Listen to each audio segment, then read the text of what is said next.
به دوست داشتنی ترین پادکست خاورمیانه خوش اومدید. رادیو کافه. بهترین حال خوب. بهترین حال خوب. حال خوب.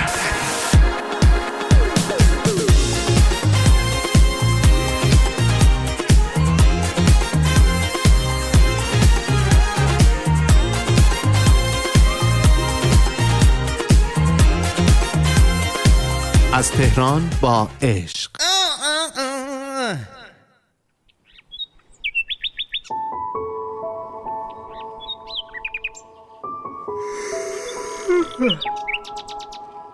به به، یه روز جدید. خدا رو شکر که دیروز و کابوس شبونش تموم شد و جاشو به این صبح دلانگیز و پرنده های خوشخبر داد. این نور زیبای خورشید که از پنجره اتاق داره خونم رو روشن میکنه حتما نشونه خوبیه. امروز روز منه. هرچی گرفتاری و یأس و ناامیدی تا دیروز داشتم و همونجا چال میکنم. دیگه بسه. دیگه تموم شد.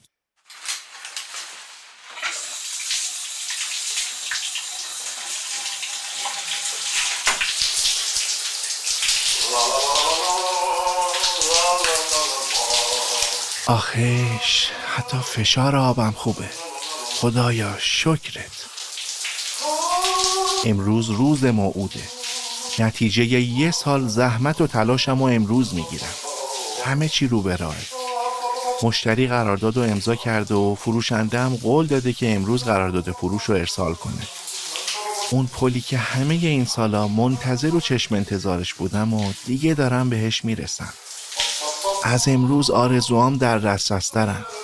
این یعنی تمام تلاشای سالای گذشتم بی خود و بی ثمر نبودن. آقا پوریا کم نمیاره.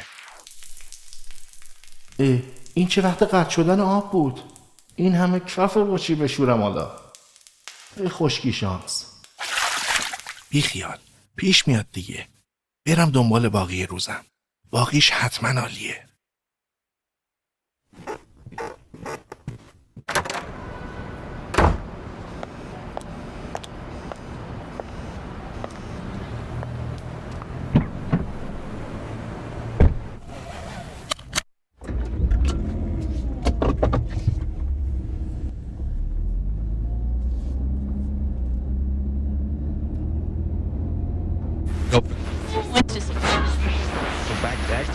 اما من از ذهن نسل جوان آقای دکتر از شما بپرسم.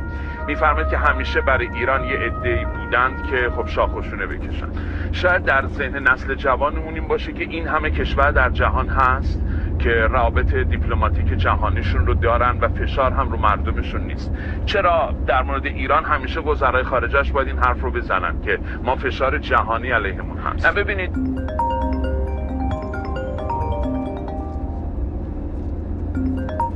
سلام خانم دولتخواهی، صبحتون بخیر. بفرمایید. آقای عبدی‌پور ظاهرا خیلی هم به خیر و خوشی شروع نشده. چی شده؟ شرکت فروشنده خارجی به علت محدودیت‌های بانکی و شفاف نبودن پرداخت‌های صراف قرارداد یه طرفی فسخ کرد. چی؟ ما که از سیستم بانکی خودمون داریم براشون پول میزنیم. ظاهرا بانک هم از طریق صرافی کارگزارش داره پول رو برای اونا میفرسته. سیستم سویفت رو چند ساله که رومون قطع کردن دیگه. باشه، بذارید اگه از این ترافیک و آلودگی زنده رسیدم شرکت، ببینیم چی کار میتونیم بکنیم. ممنونم. این یک دلیل داره و اون دلیلش این است که ما خودمون انتخاب کردیم که جور دیگه زندگی کنیم. تو این اپیزود به ناامیدی، دلایل به وجود اومدنش و راهکارهای عدم مواجهه و خروج از اون از چشماندازهای شخصی و ملی میپردازیم. با ما باشید. I walk a lonely road, the only one that I have ever known. Don't know where it goes, but it's home to me and I walk alone.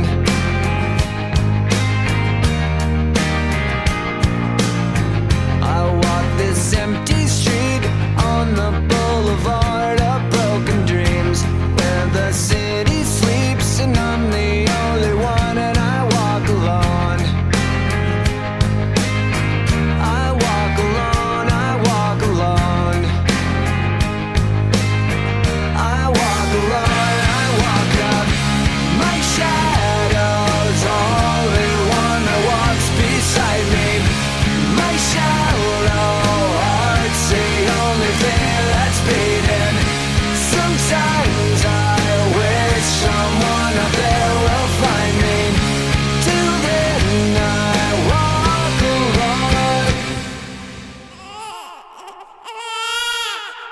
از همون لحظه اول ورودمون به این دنیای شگفت‌انگیز پا به محیطی میذاریم که کاملاً برامون ناشناخته است.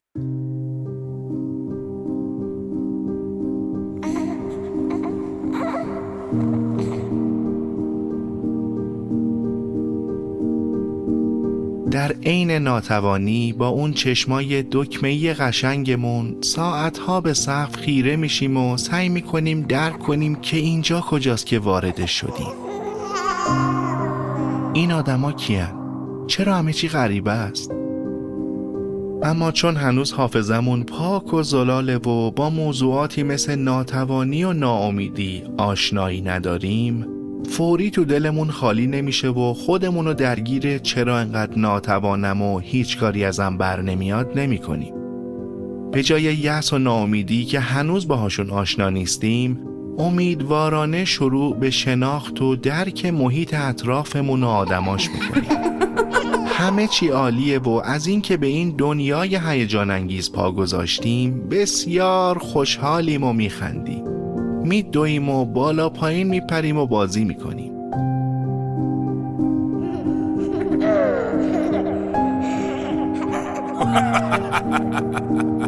تا اینکه یواش یواش وجود نازنین و قدوم مبارکمون برای والدین و اطرافیانمون یک نواخت میشه و دعوا کردنای گاه و بیگاهشون شروع میشه.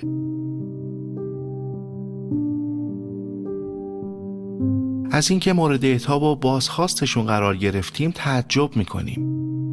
چی شد؟ من یه چیکار کردم؟ من که فقط داشتم بازی میکردم. تا حالا یه بچه رو دعوا کردیم؟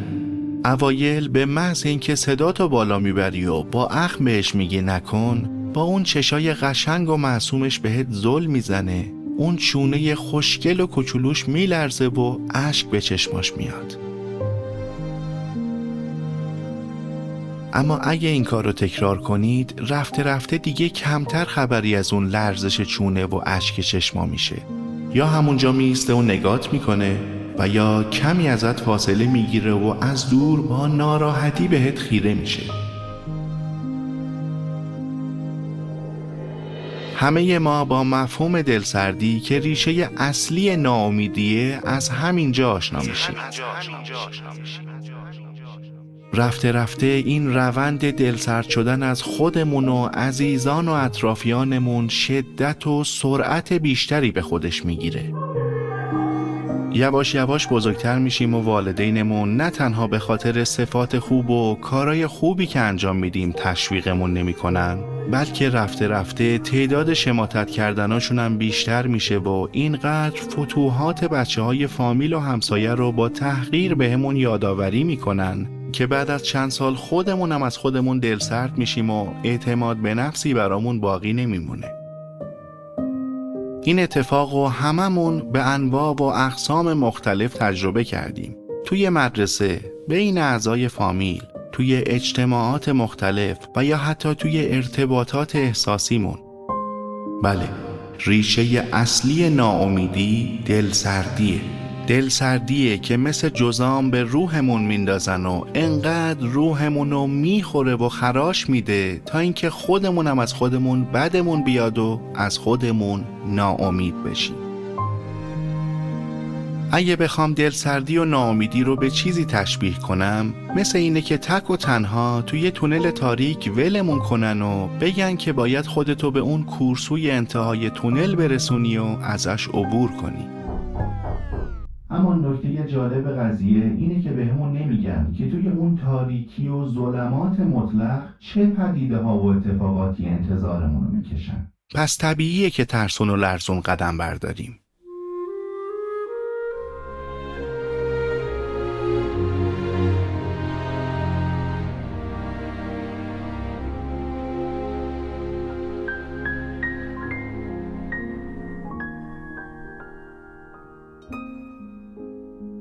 آدمای مهربون و دوست داشتنی هستن که تشویقمون میکنن تا وارد اون تونل بشیم. اینا همون پدر و مادرمون، عزیزانمون و یا حتی دوستانمون هستن که عاشقانه دوستمون دارن و با یه دنیا عشق و نگرانی بدرقمون میکنن. اما شوربختانه به همون نمیگن که اون تو چه شرایطی داره و با چه پدیده هایی قرار مواجه بشیم و یا حتی چرا اصلاً باید پا به این مسیر بگذاریم. تقصیری هم ندارن. همین که تا این سن تونستن ما رو زنده نگه دارن و امکانات لازم رو برای رشد و پا گرفتنمون مهیا کنن، حتما باید سپاسگزارشون باشیم. همین که هستن و اینقدر خالص و عاشقانه دوستمون دارن، باید شکرگزار باشیم.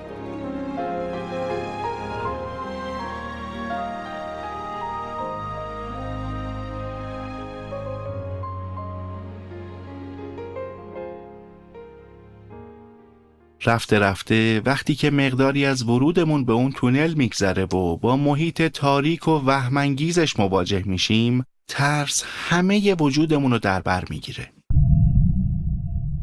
اما حقیقت اینه که اونجا سیاه‌چاله نیست. دلیل ترسمون صرفاً برای اینه که چشمای قشنگمون توانایی دیدن محیط توی اون شرایط رو ندارن. اما اگه به نقشه مسیر و محیط اطرافش آشنا باشیم، میتونیم با کمترین دردسر از اون عبور کنیم. توی دنیای واقعی هم همینطوره. دنیای واقعی روشنه. چشمای قشنگمون توانایی دیدن محیط اطراف رو دارن. اما عاملی که واقعاً باعث موفقیت و پیشرفتمون میشه، در اصل بینشمون، همون بصیرت و آگاهی درونیمونه. این بینشه که توی مدارس و دانشگاه ها بهمون آموزش ندادن و یه موضوع کاملاً درونی و شخصیه. و در حقیقت همین بینش و بصیرت درونیمونه که توی اون تونل تاریک بهمون امکان میده تا موانع و خطرات اطرافمون رو پیش بینی کنیم. این بینشه که با وجود همه ترسا و سختی‌ها، امید گذر کردن از اون شرایط و تلاش برای ادامه دادن و توی دلمون زنده نگه می‌داره. همچنان که توی اون محیط تاریک و ترسناک قدم برمی‌داریم، یه عده هستن که دائما در گوشمون زمزمه می‌کنن، داد میزنن، فوش میدن، تحقیرمون میکنن و خلاصه تمام تلاششون رو میکنن که ما رو از ادامه راه منصرف کنن. اینا همون آدمای سمی اطرافمون توی دنیای واقعی هن که باید سعی کنیم ازشون فاصله بگیریم و نسبت به حرفا و رفتارشون بی تفاوت باشیم. در کنار این دسته یه عده‌ای هم هستن که خیلی ناغافل و بی سر و صدا سر و کله‌شون پیدا میشه و برامون پشت پا میگیرن، حلمون میدن، موامونو میکشن و خلاصه هر کاری از دستشون بر بیاد انجام میدن تا به همون ضربه بزنن و ما رو از ادامه مسیر منصرف کنن. اینا همون رقبای احساسی، کاری و یا حتی اجتماعیمون هستن که باید سعی کنیم که از حملاتشون جا خالی بدیم، خودمونو درگیر تعارض باهاشون نکنیم و همچنان متمرکز به راهمون ادامه بدیم. چون اگه بخوایم باهاشون درگیر بشیم، ضربه های بیشتری میخوریم و حتی ممکنه که توی اون شلوغی و تاریکی محیط اطراف راهمونو برای همیشه گم کنیم.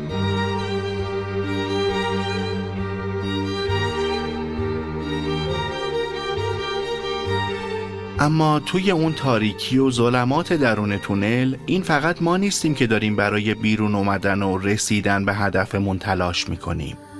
آدمای دیگه‌ای هم هستن.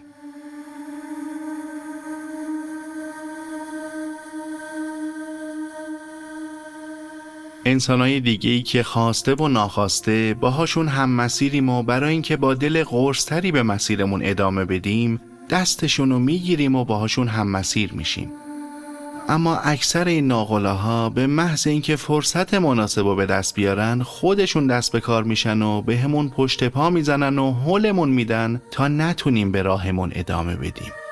اینا همون گرگایی هستن که در پوست میش خودشونو جا میزنن و آدمای حسود و بخیلی هن که در ظاهر قربون صدقمون میرن و تو رومون لبخند میزنن، اما صبورانه و هنرمندانه منتظر فرصتن تا ضربه بدی بهمون بزنن و از دید خودشون از شرمون خلاص شن. اما خبر خوش اینه که بین همه اونایی که باهاشون هم مسیر میشیم به ندرت آدمای با کیفیت و خالصی هم پیدا میشن که باید حواسمون رو حسابی جمع کنیم که دستشون رو ول نکنیم، چون این آدمای با کیفیت خیلی کمیابن و حضورشون توی زندگیامون بسیار مغتنمه. وسط این تونل تاریک و وهم‌آلود 2 خبر خوب براتون دارم. اگه تا الان زنده موندی و حوادث و پدیده‌های اطراف نتونستن از پادرت بیارن، بهت تبریک میگم. داری به ورژن قوی‌تری از خودت تبدیل میشی. اگه تمرکزتو از دست ندی، دیگه نمیتونن تو رو از ادامه مسیر منصرف کنن. فقط کافیه که منظم باشی و گام به گام قدم برداری. ادامه بدی و خودتو به اون نور زیبا و ارزشمندی که انتهای تونل انتظارتو میکشه برسونی. تونلای زندگی مثل این بازیای کامپیوتری نیستن که به عنوان مثال هر 200 متر یه هیولای جدید جلوت سبز بشه. هرچی تونلای بیشتری رو پشت سر بگذاری، تجربت بیشتر میشه و ورژن قوی‌تری رو از خودت میسازی. همزمان با اینکه تجربت داره بیشتر میشه و ورژن قوی‌تری داری از خودت میسازی، اعتماد به نفست هم افزایش پیدا میکنه و شجاعت بیشتری هم پیدا میکنی. بنابراین بیشتر تصمیم میگیری که از حاشیه امنت بیرون بزنی و تونلای سختری رو انتخاب کنی. پیشرفت واقعی همین جوری به دست میاد. اما سورپرایز خوب دومم اینه که همزمان که پیشرفت میکنی و تونلای سختری رو انتخاب میکنی، تونلا هم برات روشن‌تر میشن و دید واضح‌تری رو میتونی نسبت به محیط اطرافت داشته باشی. به این دلیل که داری تجربه و بینشی رو به دست میاری که محقق کردن این امر رو برات ممکن میکنه. همزمان چون شجاعت و اعتماد به نفست بیشتر شده و ورژن قوی‌تری از خودت ساختی، خیلی بهتر و سریعتر میتونی عکس‌العمل نشون بدی و از خودت دفاع کنی. یواش یواش وقتی بیشتر پیشرفت میکنی و وارد لیگ بزرگان میشی، محیط درون تونلا دیگه برات کاملا روشن میشه و صرفاً چند تا مانع و حریف سرسخت رو پیش روی خودت میبینی. درسته که پیشرفت کردی و وارد بازی بزرگان شدی، اما بدون که حریفا هم باهوشتر و سرسخت‌ترن و دیگه مثل تونلای اول شوخی ندارن. میان که ناکارت کنن.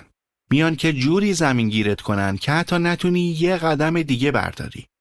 برای همینه که بهش میگن بازی بزرگان. البته که تو هم قوی‌تر شدی و توانایی دفاع و حتی حملت بیشتر شده. اما دقیقاً توی همین مراحله که توسعه و پرورش بینش اهمیت خودشو نشون میده. انسان با بینش این موضوع رو درک کرده که جنگ همیشه هزینه داره. بنابراین پیوسته سعی میکنه تا نسبت به هر محیطی که وارد میشه اشراف داشته باشه و تا جای ممکن از درگیری و تعارض دوری کنه و با مانورا و جا خالی دادنای به موقع حریفشو دور بزنه و به مسیر خودش ادامه بده. چند تا انسان تازه به دوران رسیده رو دیدین که با استفاده از رانت و ثروت‌های بادآورده وارد بازی بزرگان شدن، اما چون فرصت کسب اون بینش درونی لازم رو نداشتن، خیلی زود پاک باخته و منزوی شدن و با بی‌آبرویی اون محیط رو ترک کردن. اولین گام برای پیشرفت توی زندگی و همینطور برای جلوگیری از مواجهه با دلسردی و ناامیدی اینه که درک کنیم که تربیت و آموزش خانوادگی لازمه، اما کافی نیست. از 18-19 سالگی به بعد خودمون مسئول تربیت و توسعه درک و بینشمون هستیم. این مهمه که درک کنی که سواد و بینش 2 موضوع کاملا جدا از همن. ادامه تحصیل و اخذ مدارک دانشگاهی دانش و سوادمون رو افزایش میده، اما هیچ ارتباطی به افزایش بینشمون نداره. مطالعه جهان پیرامون و پدیده‌های درون اونه که باعث وسعت دید و توسعه بینشمون میشه.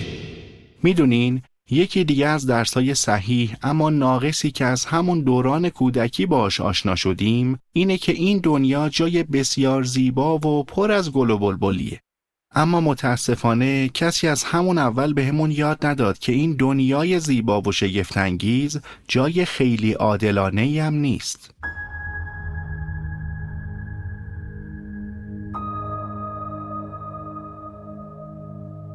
هیچ تضمینی وجود نداره که فردا هم مثل امروز کم یا زیاد این ثروت و دارایی که در اختیارمون هست بازم مال ما باشه. تضمینی نیست که عزیزانمون فردا هم کنارمون باشن. تضمینی وجود نداره که دیگران جواب محبتایی که بهشون میکنیم و یادشون بمونه و در پی جبران اون باشن. کسی رو پیدا نمی کنید که بهتون تضمین بده که اگه با تمام وجود برای رسیدن به هدفی تلاش کنید حتما به اون هدف میرسید. شوربختانه به همون نگفتن که توی این دنیا هیچ تضمینی برای همیشگی بودن وجود عزیزانمون، دارایی‌ها و اتفاقات خوبی که برامون میافتن و در اختیارمون قرار دارن نیست. ماناترین دارایی‌های هممون توی این دنیا توانایی‌های درونی و قدرت درک و بینشمونن. این دنیا با آدماش همه چیزمونو میتونن ازمون بگیرن غیر از بینش و توانایی‌های درونیمون. ژوزف استالین، دیکتاتور مخوف و رهبر نظام ساقط شده شوروی، تمام ملتشو به اسارت گرفته بود، اما هیچ وقت نتونست به فکر و اندیشه مردمش حکومت کنه و فاتح قلبای اونا باشه. پس تا جایی که میتونی منظم و شجاع باش و روی توانایی درونی و قدرت بینشت کار کن. اگه یه صاحب کسب و کار با بینش و حرفه‌ای باشی، حتی اگه ورشکست بشی و به خاک سیاه هم بشینی، بازم با استفاده از همین بینش و توانایی درونیت میتونی تا زمانی که دوباره خودتو سرپا کنی به شرکت‌های دیگه مشاوره تخصصی بدی و اتفاقاً درآمد خوبی هم داشته باشی. اگه یه آهنگساز حقیقی و با بینش باشی، حتی در صورتی که زلزله و سیل تمام زندگیتو زیر رو کنه، بازم میتونی با کامپیوتر قرضی دوستت یه آهنگ هیت بسازی و خودتو سرپا کنی.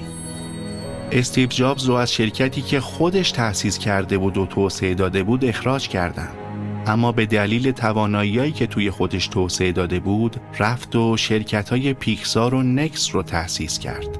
پیکسار تبدیل شد به غول انیمیشن سازی دنیا و نکس رو هم وقتی که به اپل برگشت با سود خیلی خوبی به همون اپل فروخت. یه موقعی زندگی با یه آجر به سرت میکوبه، اما ایمان خودتو از دست نده. نلسون ماندلا، رهبر آزادی بخش آفریقای جنوبی، 27 سال از عمرش رو برای آزاد کردن مردمش از نظام دیکتاتوری آپارتاید توی زندان سپری کرد. اما هدف داشت و هیچ وقت به خودش اجازه نداد که ناامید بشه.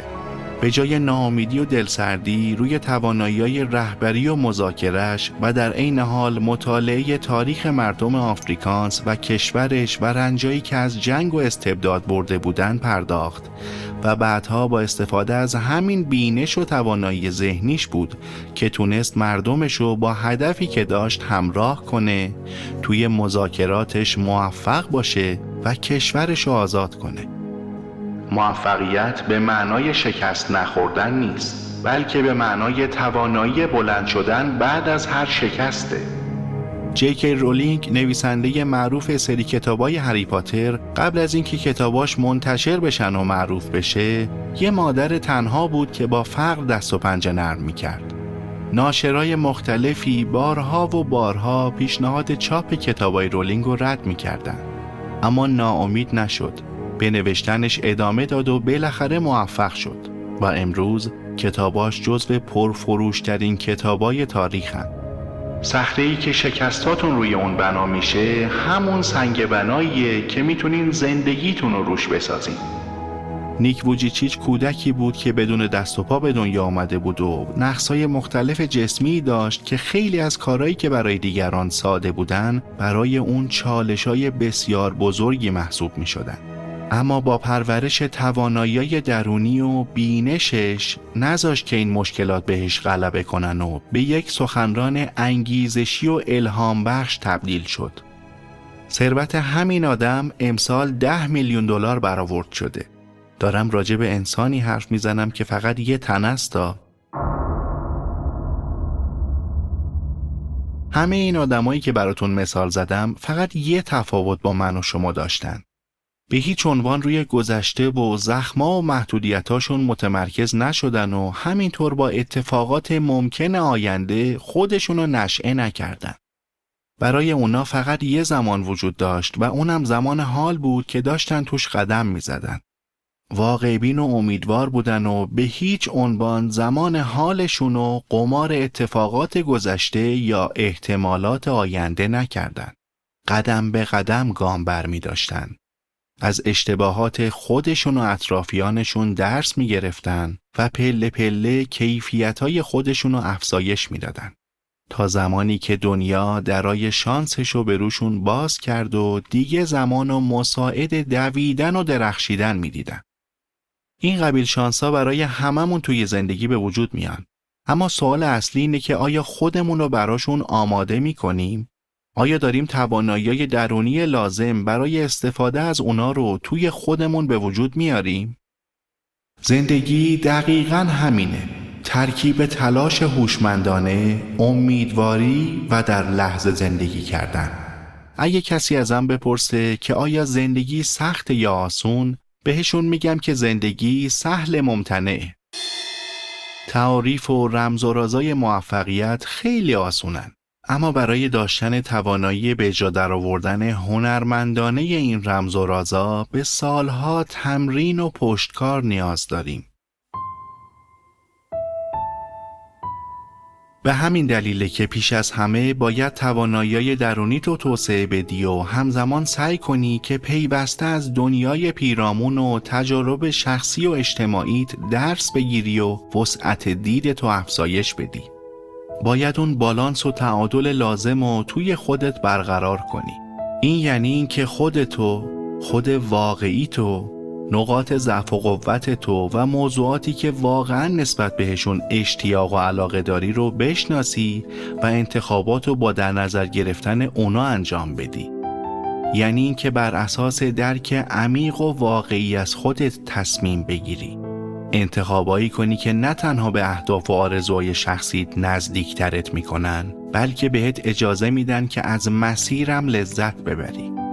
همین آگاهی و شناخته که بهت کمک میکنه تا انتخابایی کنی که با ارزش‌ها و اصول شخصیت هماهنگ باشن و تو رو به سمت زندگی هدایت کنن که دوستش داری و بهش باور داری. این یعنی این که بدونی چه چیزایی برات مهمه و اولویتات چی باید باشن. انتخابایی کنی که به رشد و پیشرفتت کمک میکنن و از کارهایی که صرفاً از روی اجبار یا ترس انجام میدی دوری کنی. این رویکرد بهت کمک میکنه که با اعتماد به نفس و شجاعت بیشتری زندگی کنی. چون میدونی که هر تصمیمی که میگیری خواسته قلبیته و از شناخت واقعیت‌ها بیرون اومده. یعنی این که به جای اینکه صرفاً به دنبال موفقیت‌های مادی و ظاهری باشی، باید به دنبال چیزایی باشی که واقعاً بهت احساس رضایت و خوشبختی میدن. این شناخت از خود بهت کمک میکنه تا نه تنها موقع مواجهه با چالش‌ها و مشکلات، بلکه حتی توی لحظه‌های شادی و موفقیت هم بتونی متعادل و آگاهانه عمل کنی و مسیر زندگی تو با آگاهی بیشتر و بینش وسیع‌تری طی کنی. و در نهایت یعنی این که با پذیرفتن خودت همراه با تمام نقاط ضعف و قوتی که داری میتونی این امکان رو به دست بیاری که به نسخه بهتری از خودت تبدیل بشی. یعنی این که بتونی با اعتماد به نفس و آرامش بیشتری نسبت به آینده نگاه کنی و تو هر قدمی که برمیداری به خودت ایمان داشته باشی و بدونی که همواره توی مسیر رشد و پیشرفت قرار داری. اینجوریه که همزمان با تلاشایی که به خرج میدی با شکست‌ها و دلسردی‌های کمتری مواجه میشی و حتی در صورت مواجهه با اونا سوگواری کوتاه‌تری خواهی داشت و خیلی زودتر میتونی خودتو دوباره سرپا کنی و به تنظیمات کارخانه، یعنی به همون کودک پر انرژی و کنجکاو قدیمت برگردی. اما به هر حال هممون آدمیم و یه مواقعی واقعاً خسته و دلسرد و حتی خدای نکرده ناامید میشیم. اگه گرفتار این شرایط شدی بازم فراموش نکن که هنوز زنده و جای امیدواری هست و میتونی از این شرایط خارج بشی. فقط کافیه قمار نکنی و دوباره با موفقیت‌های کوچیک شروع کنی و روی اونا متمرکز باشی.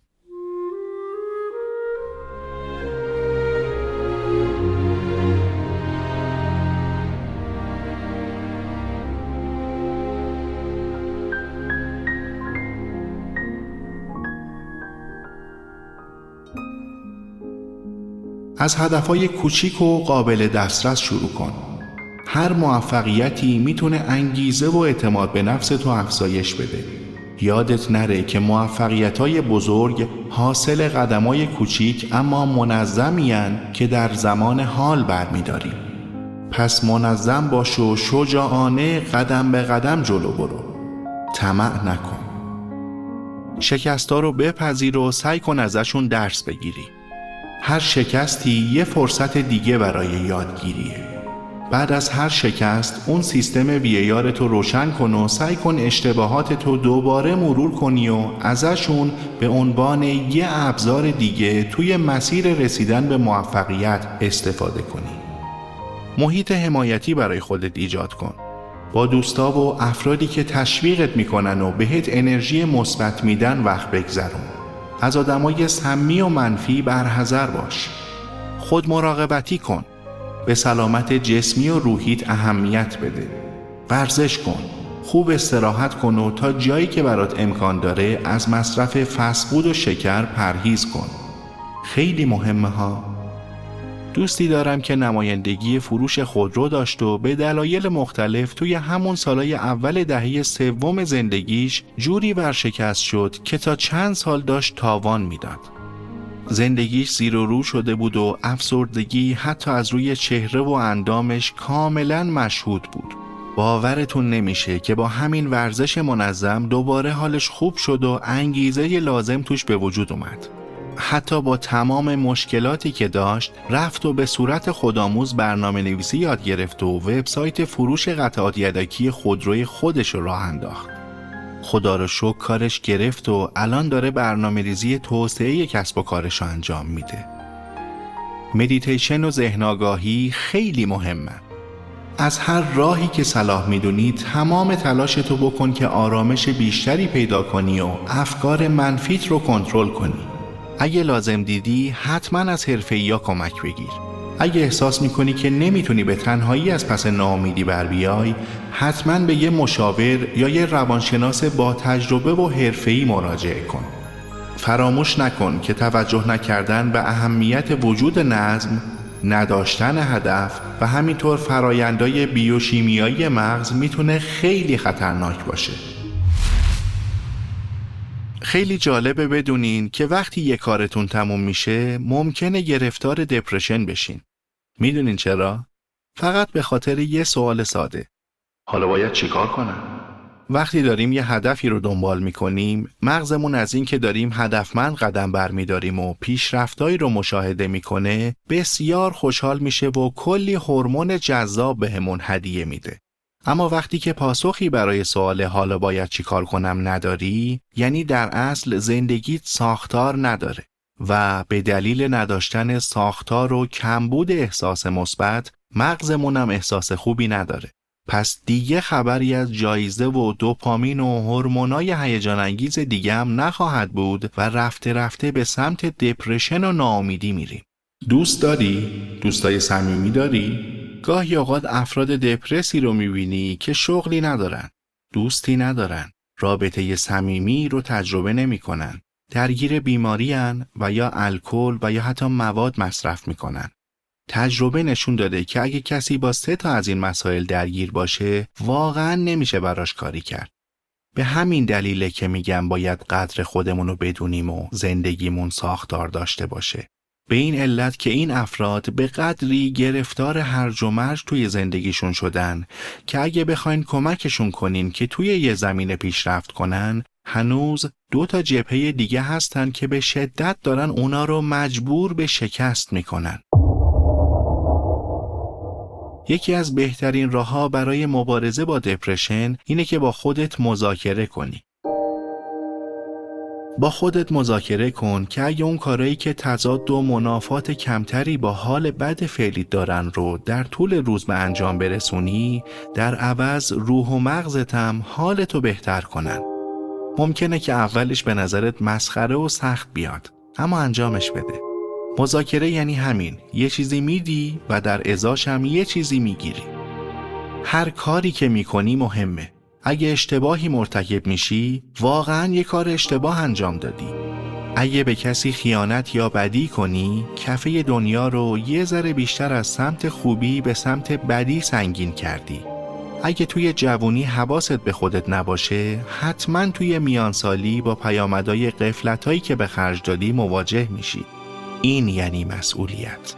یعنی تصمیمایی که میگیری مهمن. یعنی وقتی که یه کار اشتباه انجام میدی، اشتباهه. میخوای اینجوری باشه؟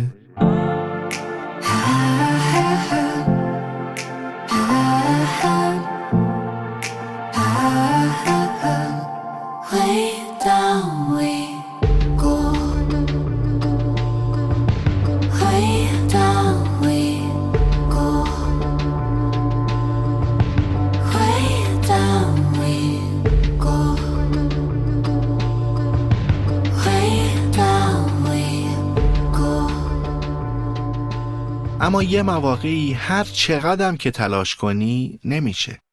اونجا دیگه تقصیر من و تو نیست. اونجاست که باید به بالکن بریم. باید از چشمانداز مرتفعتری به شرایط نگاه کنیم. اینجاست که باید از دیدگاه ملی میهنی به خودمون و میهن عزیزمون نگاه کنیم.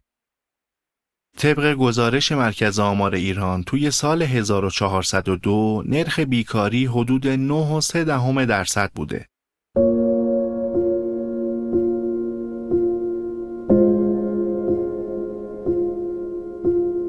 همونطور که میدونین، بیکاری یکی از عوامل مهمیه که میتونه به ناامیدی توی جامعه منجر بشه. نرخ تورم توی ایران یکی از بالاترین ها توی جهانه و توی سال 1402 به بیش از 40% رسید. نرخ تورم بالا و کاهش قدرت خرید مردم توی ایران میتونه باعث به وجود اومدن احساس ناامنی و عدم اطمینان به آینده بشه. بر اساس گزارش‌های غیر رسمی، میزان مهاجرت نخبگان و تحصیل کرده های ایرانی به کشورهای دیگه در حال افزایشه. این موضوع نشون دهنده کاهش میزان امید به آینده بهتر توی داخل کشوره. طبق آمار وزارت بهداشت، حدود 25% از جمعیت ایران دچار مشکلات روانی مثل اضطراب و افسردگی هستند. این میزان بالای مشکلات روانی نشون دهنده ناامیدی و فشارهای اجتماعی و اقتصادیه. طبق گزارش یکی از نشریات داخل کشور، کیفیت زندگی ایرانیان توی سال گذشته فقط از 4 تا کشور بالاتر بوده. از 4 تا کشور. بر اساس گزارش سال 2023 سازمان ملل متحد، ایران توی شاخص شادی جهانی از بین 146 کشور توی رتبه 118 قرار داره. این رتبه پایین نشون دهنده عدم رضایت کلی از زندگی و کاهش امید توی جامعه است. طبق مقاله یکی از نشریات ایرانی توی سال گذشته، ایران توی شاخص آزادی اقتصادی از بین 184 کشور جهان رتبه 169 رو در اختیار داره. محدودیت‌های اقتصادی میتونن به کاهش امید و افزایش ناامیدی توی جامعه منجر بشن. نظام آموزشی ایران با چالش‌هایی مثل کیفیت پایین آموزش و عدم تطابق با نیازهای بازار کار مواجهه. این موضوع میتونه باعث به وجود آمدن ناامیدی بین جوونا و قشر تحصیل کرده بشه. تحریم‌های اقتصادی بین‌المللی علیه ایران باعث شدن تا بسیاری از فرصت‌های تجاری و اقتصادی محدود بشن. این تحریم‌ها روی اقتصاد و رفاه عمومی تأثیر منفی داشتن و باعث به وجود آمدن افزایش ناامیدی توی جامعه شدن.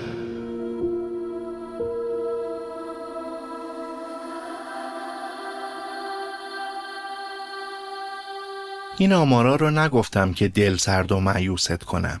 میخوام بدونی که بهت افتخار میکنم که هنوز نرفتی و میهن و هموطنانت رو رها نکردی. بهت تبریک میگم که توی همین شرایط هم زنده موندی و از زندگی دست نکشیدی و بازم داری برای مهیا کردن یه زندگی بهتر برای خودت و عزیزانت تلاش میکنی. این نشون میده که انسان لایق و مقاومی هستی. پس امیدوار باش. نشون دادی که میتونی از پسش بر بیای.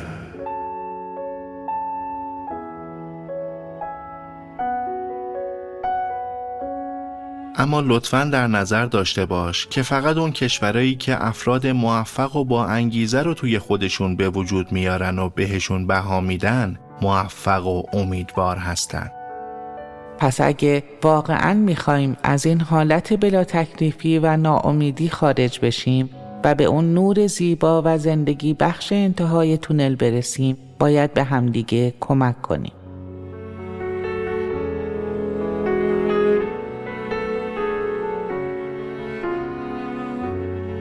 بیاید درک کنیم که انسان‌های امیدوار آدم‌های مهربان‌تری هستند.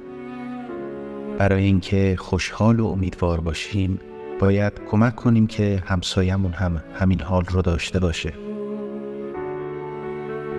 برای اینکه خودمون لبخند بزنیم باید به لب‌های هم محلیه‌مونم لبخند بیاریم.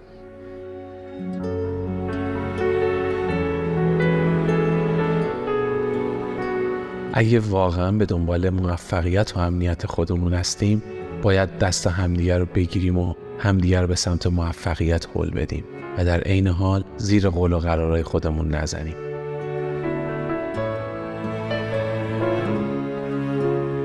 یادتون باشه که هممون عضو یک تیمیم. تیم ملی ایران.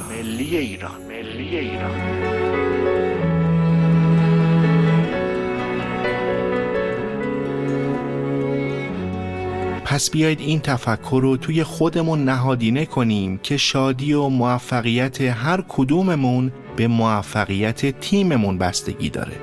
فراموش نکنید که هر تیمی روزای خوب و بد خودشو داره و اینکه اعضای اون تیم توی سختی‌ها و نتیجه نگرفتنا چه عکس‌العملی از خودشون نشون میدن مهمه.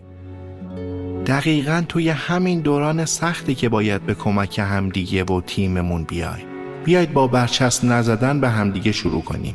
بیایید یه بار دیگه اعتماد کردن به همدیگه رو امتحان کنیم. بیایید غیبت کردن از همدیگه رو کنار بذاریم. همتیمیامون حالشون خوب نیست و عملکرد ضعیفی دارن، بیایید به جای اینکه قضاوتشون کنیم بهشون انگیزه بدیم. بگیم که هنوزم پشتشونیم و حمایتشون میکنیم. هفته پیش با یکی از دوستام داشتیم قهوه میخوردیم و گپ میزدیم. تعریف کرد که اون روز داشت از پاساژ پایتخت به سمت خونه میرفت و چون خیابونا شلوغ بودن تصمیم گرفته که با موتور دربستی بره. گفت راننده موتور شروع به درد و دل کرد که قبل از دوستم یه مسافر دیگر رو از ترمینال جنوب آورده پاساژ پایتخت، بعد طرف هم گفته که منتظر باش تا برم از مغازه برات پول بیارم. اما متاسفانه طرف رفته و پشت سرش هم نگاه نکرده و 120,000 تومان کرایه‌اش هم پرداخت نکرده. راننده موتور از اینکه از اعتمادش سوء استفاده شده بود خیلی دلخور بود و برای همین داشت درد دل می‌کرد. اما بعد از اینکه به مقصد رسیدن، دوستم به جای 80,000 تومان کرایه‌ای که باید پرداخت می‌کرد 200,000 تومان به راننده داده و خسته نباشید گفته و خداحافظی کرده. ظاهراً راننده‌ام با اکراه اون پولو دریافت کرده و اصرار داشته که بابا من فقط داشتم درد و دل می‌کردم و از بی‌معرفتی اون هموطنمون شکایت می‌کردم. دوستم که نگاه متعجب منو دید گفت پوریا اون 120,000 تومان نه منو فقیر می‌کرد و نه اون راننده رو پول دار. اما اون پول این امیدو توی دل اون راننده زنده نگه می‌داره که هنوزم میتونه به هموطنانش اعتماد کنه. هنوزم کسی هست که حرفشو بشنوه و اگه دلخوری داره گوش شنوایی هستش که بشنوتش و درکش کنه. بله عزیزان، در واقع دوستم با اون 120,000 تومان اعتماد اون راننده رو نسبت به میهن و هموطنانش دوباره خرید.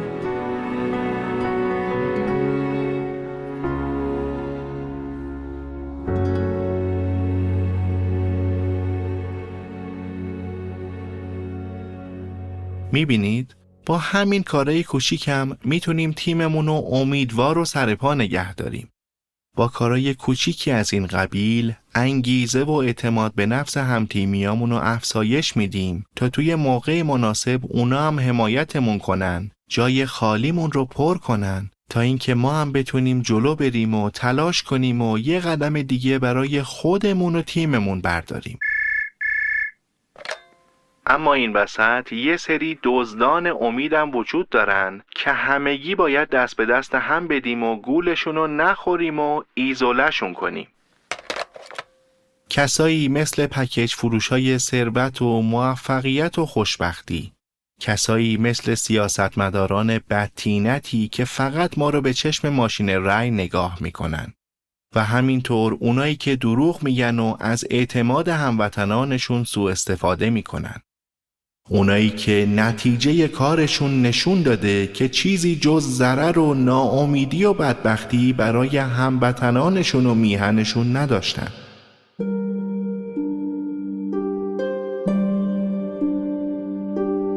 اگه میخوایم که دوباره امید رو بین خودمون بیاریم، باید از تمایز قائل شدنای بیجا و هیجان زده خودداری کنیم.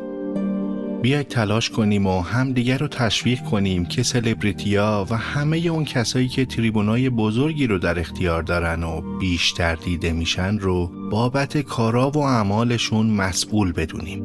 بیاید بهشون یاد بدیم که اونا به خاطر توجه و حمایت هموطنانشونه که دیده شدن و در معرض توجه قرار گرفتن. پس باید در مورد هر حرف و عمل و رفتاری که ازشون سر میزنه 2 بار فکر کنن.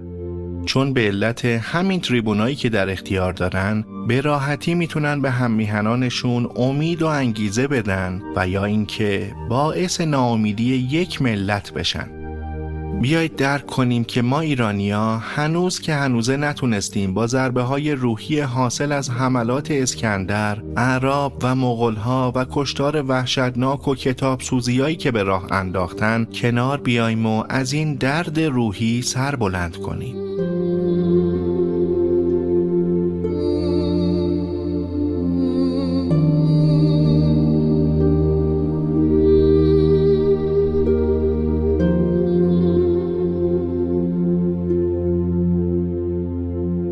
بیایید درک کنیم که تا از پس این سرخوردگی‌های ملی بر نیومدیم، هر چقدر که سعی کنیم که دانشجوی بورسیه به خارج بفرستیم و مدیر تربیت کنیم، تلاشمون بیفایده است. چون مدیری که حس افتخار و غرور ملی نداشته باشه، جلوی هر کسی که اون سمت میز نشسته از نظر ذهنی و روحی 3 عقبه. پس باید دیگه از گیر دادن به تاریخ 100 سال و 300 سال گذشته کشورمون دست برداریم و دست به دست هم بدیم و برای اولین بار تاریخمون رو از زمان مادها خودمون بنویسیم. دیگه به نوشته‌های مورخای اروپایی و عرب تکیه نکنیم و این بار خودمون تاریخ کشور افسانه‌ای و پر افتخارمون رو بنویسیم. این بار تاریخمون رو ایرانی بنویسیم، بدون هیچ حب و بغضی.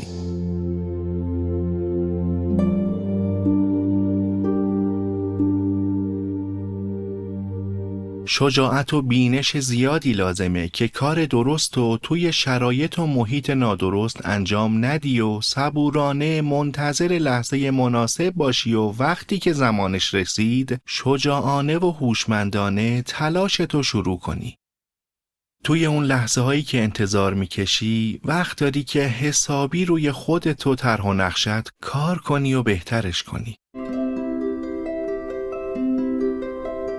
از شرایطی که درش هستی ناامید شدی و دیگه دلت نمیخواد کاری بکنی. حق داری.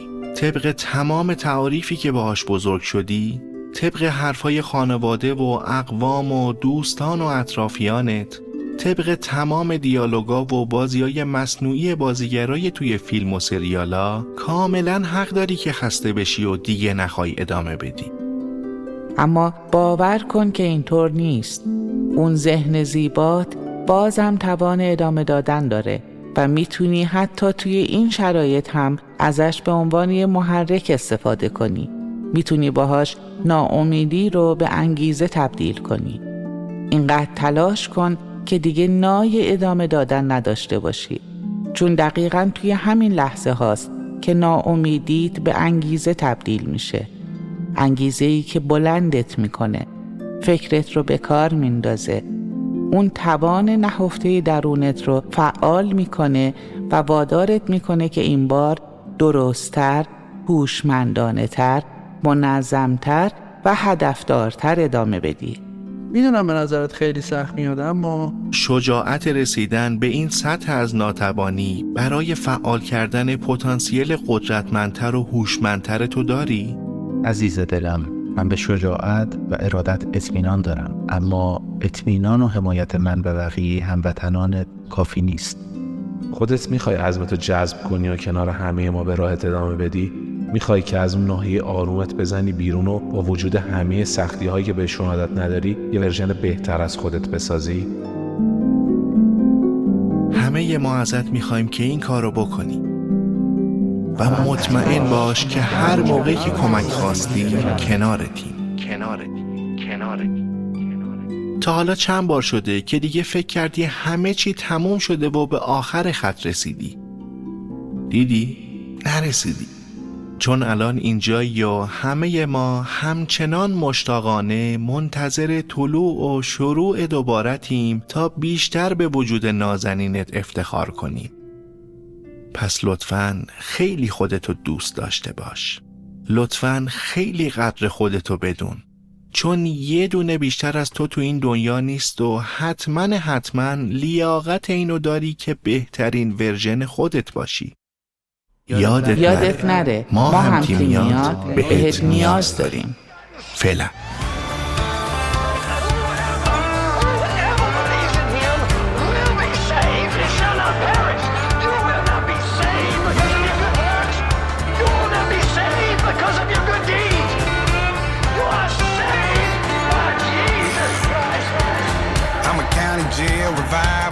I'm a bottle in a bottle. I'm a rolling stone disciple with a cross across my face. I'm a trailer park tornado, jagged edges on my halo. Hope the chariot gon' swing low and carry me away. This little light of mine damn near burned me alive. Lord knows that mama tried, and I don't know if I'm halfway to heaven or halfway to hell. My angels and demons, they war with myself. One foot in the fire and I still can't tell. Am I halfway to heaven or hell? I'm a dive boss under sermon, holy water with my bourbon. Standing on the bridge I'm burning with a can of gasoline. Am I worth saving if I'm always faded? It feels like I'm caught in